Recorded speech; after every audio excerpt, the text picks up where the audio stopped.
Hello friends, आज हम BA NS 183 के कुछ इम्पॉर्टेंट क्वेश्चंस करने वाले हैं, जिसमें से सबसे पहला क्वेश्चन आता है पर्यटन की परिभाषा।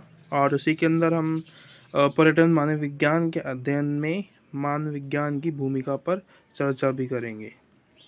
तो देखेंगे कि आंसर्स कैसे लिखे जाएं इन क्वेश्चन के। तो पहला मैंने लिखा है परिभाषा। ठीक है, परिभाषा मैंने दी है प्रॉपरली कि मतलब पहला क्वेश्चन पूछ रहा है ना उसमें परिभाषा के ऊपर, तो मैंने कोशिश करी है कि मैं आधा पेज तो लिख दूं परिभाषा। ठीक है, और प्रॉपरली एक एक्सप्लेन करने की कोशिश करूं।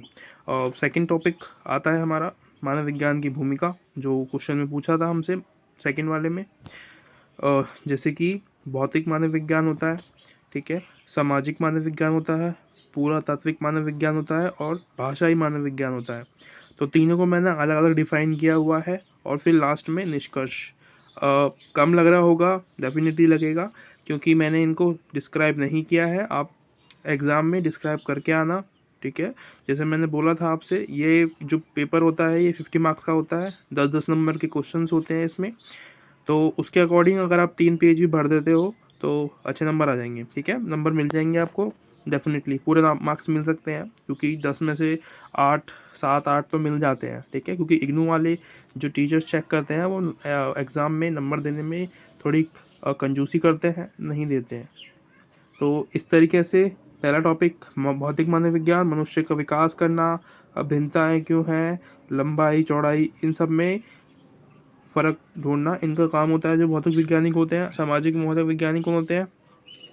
जो समाज की संस्कृति वगैरह पे ध्यान देते हैं। ठीक है, और अगला आता है हमारा पुरातात्विक, यानी कि जो पुरानी जो गुफाएं हैं उन पे, ठीक है, जो पुरानी चीज़ें होती हैं उन पे। भाषाई मानव विज्ञान, संचार का जो माध्यम क्या था उस ज़माने में, उसके बारे में बताते हैं। और एंड देन लास्ट में हमारा आता है निष्कर्ष, जो आपको सभी क्वेश्चन के आंसर में लिखना ही लिखना होता है।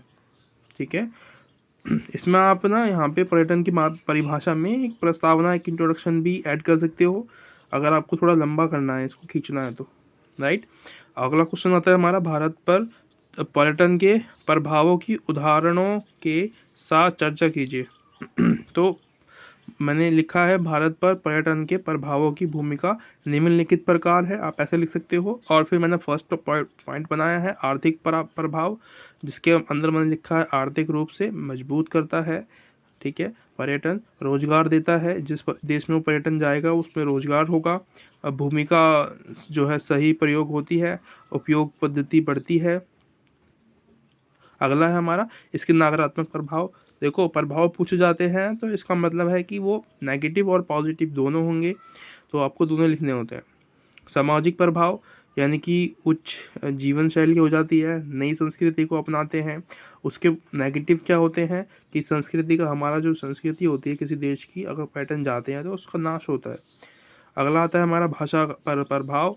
तो नई भाषा सीखने को मिलती है, ठीक है, लेकिन हम इस चक्कर में नेगेटिव में चले जाते हैं कि हम अपनी भाषा को भूल जाते हैं, जिस तरीके से अभी हम भूल गए हैं।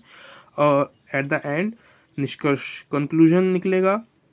तो ये है हमारा आज का टॉपिक। आई होप पसंद आया होगा। लाइक सब्सक्राइब कर देना अगर अच्छा लगा हो तो, और कमेंट कर देना कि अगर इस वाले टॉपिक पे आपको वीडियो चाहिए और भी ज़्यादा, तो टेल मी नो। ठीक है, let me know in the comment box. Thank you so much for watching, bye bye.